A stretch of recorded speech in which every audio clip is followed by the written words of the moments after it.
Hai guys, kembali lagi bersama aku Veljia.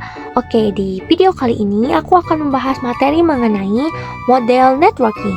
Nah, jadi teman-teman, di dunia jaringan komputer itu, supaya dua perangkat bisa berkomunikasi, mereka itu perlu aturan standar yang disebut networking model atau model networking.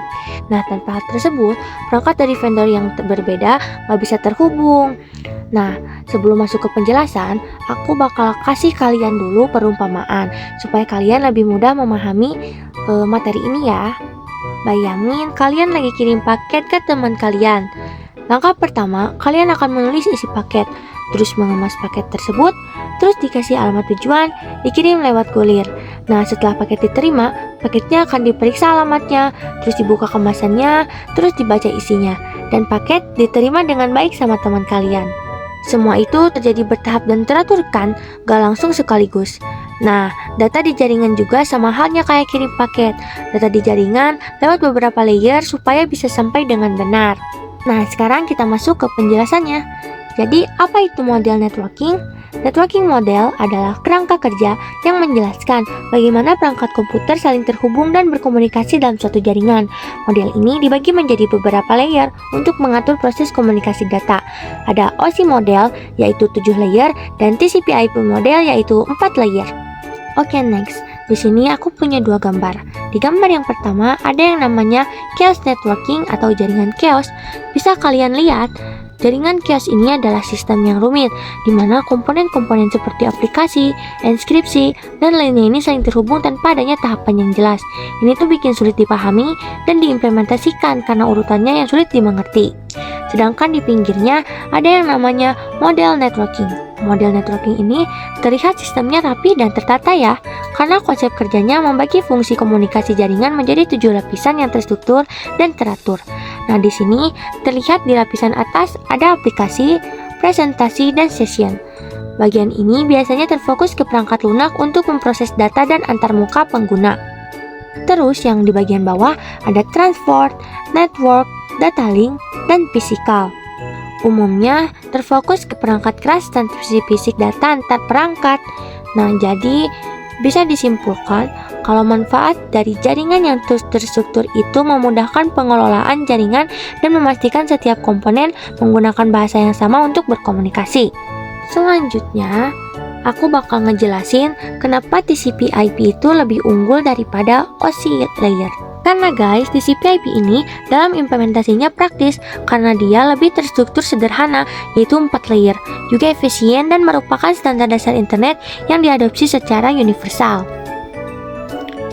Nah, di sini berbeda dengan mode OSI yang bersifat 7 layer.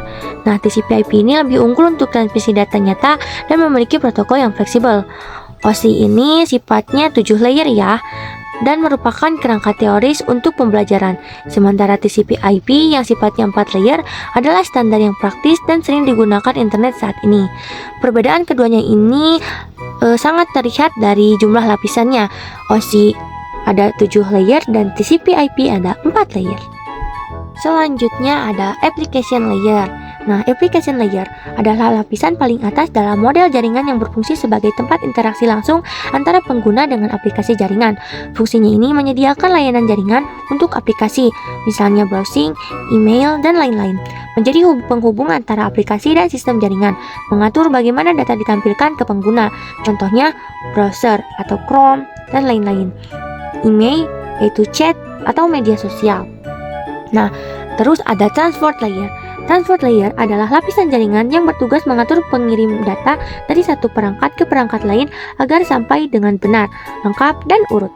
Fungsinya memecah data menjadi bagian kecil atau segmen, menjamin data sampai dengan benar, mengatur urutan data agar tidak berantakan, dan mengontrol aliran biar tidak overload. Contoh protokolnya adalah TCP, lebih aman dan lengkap, sedangkan UDP lebih cepat tapi tanpa pengecekan. Selanjutnya ada network layer. Network layer adalah lapisan yang bertugas mengatur pengiriman data antar jaringan dengan menentukan jalur routing agar data bisa sampai ke tujuan. Fungsinya menentukan rute terbaik pengirim data, mengatur alamat IP, menghubungkan satu jaringan ke jaringan lain. Tugasnya ini memberikan alamat pada paket data atau ngasih IP address, terus menentukan jalan yang dilalui data dan mengirim paket dari sumber ke tujuan lewat jaringan yang berbeda. Selanjutnya ada data link dan physical. Nah, data link ini merupakan layer kedua di OSI model. Jadi, dia adalah lapisan yang mengatur pengiriman data dalam satu jaringan. Tugasnya itu membentuk frame, bagi make address, dan check error. Sedangkan physical layer adalah layer pertama di OSI model. Dia ini lapisan yang mengirim data dalam bentuk sinyal. Tugasnya mengirim bit 0 dan 1 lewat kabel atau wireless. Singkatnya, data link ini ngatur dan ngecek data, sedangkan physical ngirim data secara fisik. Oke, terakhir ada enkapsulasi dan dekapsulasi. Nah, enkapsulasi adalah proses membungkus data dengan informasi tambahan atau header di setiap layer sebelum dikirim. Tugasnya ini menyiapkan data agar bisa dikirim lewat jaringan. Sedangkan dekapsulasi adalah proses membuka kembali bungkus data di setiap layer saat data diterima. Tugasnya ini mengambil isi data asli agar bisa dibaca oleh aplikasi. Jadi teman-teman, misalnya kayak gini ya. Nah, di sini contohnya enkapsulasi. Nah, enkapsulasi ini adalah kalian pas ngirim data, datanya akan turun ke bawah sampai ada yang nerima.